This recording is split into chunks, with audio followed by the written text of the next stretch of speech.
कक्षा 7 प्रश्नावली 1.3 प्रश्न संख्या 6। किसी हिमीकरण प्रक्रिया में, हिमीकरण मतलब हिम माने बर्फ़ यानी ठंडा होने की प्रक्रिया, ठंडा करने की प्रक्रिया। किसी हिमीकरण प्रक्रिया में कमरे के तापमान को 40 डिग्री सेंटीग्रेड से 5 डिग्री सेंटीग्रेड प्रति घंटे की दर से कम करने की आवश्यकता है।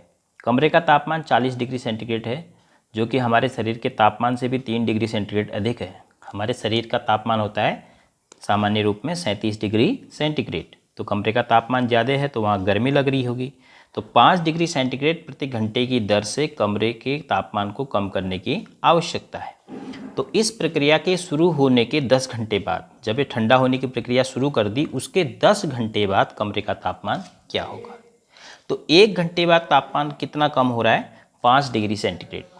तो 1 घंटे बाद कमरे का तापमान 40 डिग्री सेंटीग्रेड से 5 डिग्री सेंटीग्रेड कम हो जाएगा। 2 घंटे बाद कितना कम हो जाएगा, 5 फिर और कम हो जाएगा, 5 दूनी 10, 3 घंटे बाद 5 तियाँ 15। तो हमें प्राप्त करना है कि 10 घंटे बाद कमरे का तापमान क्या होगा। तो सबसे पहले हम लिखेंगे 1 घंटे बाद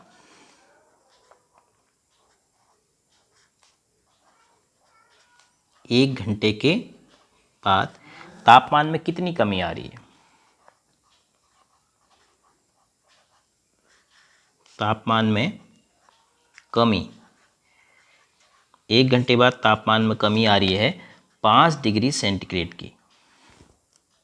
तो हमें 10 घंटे बाद बताना है, तो 10 घंटे के बाद तापमान में कमी कितनी आ जाएगी, 10 गुणा 5 बराबर 50 डिग्री सेंटीग्रेड। 50 डिग्री सेंटीग्रेड तापमान कम हो जाएगा। तो 10 घंटे के बाद कमरे का तापमान क्या होगा, तो 10 घंटे के बाद कमरे का तापमान,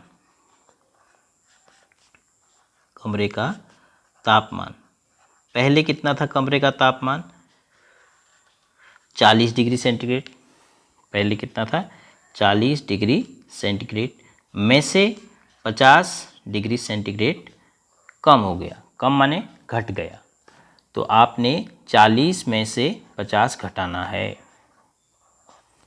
अब 40 एक धनात्मक पूर्णांक है, 50 के आगे ऋण लिखा है तो इसको एक ऋणात्मक पूर्णांक मान सकते हैं। तो ऋणात्मक पूर्णांक बड़ा है तो उत्तर कितना होगा, ऋण 10 डिग्री सेंटीग्रेड। कमरे का तापमान 10 घंटे बाद हो जाएगा ऋण 10 डिग्री सेंटीग्रेड, अर्थात 0 से भी नीचे बहुत कम तापमान हो जाएगा।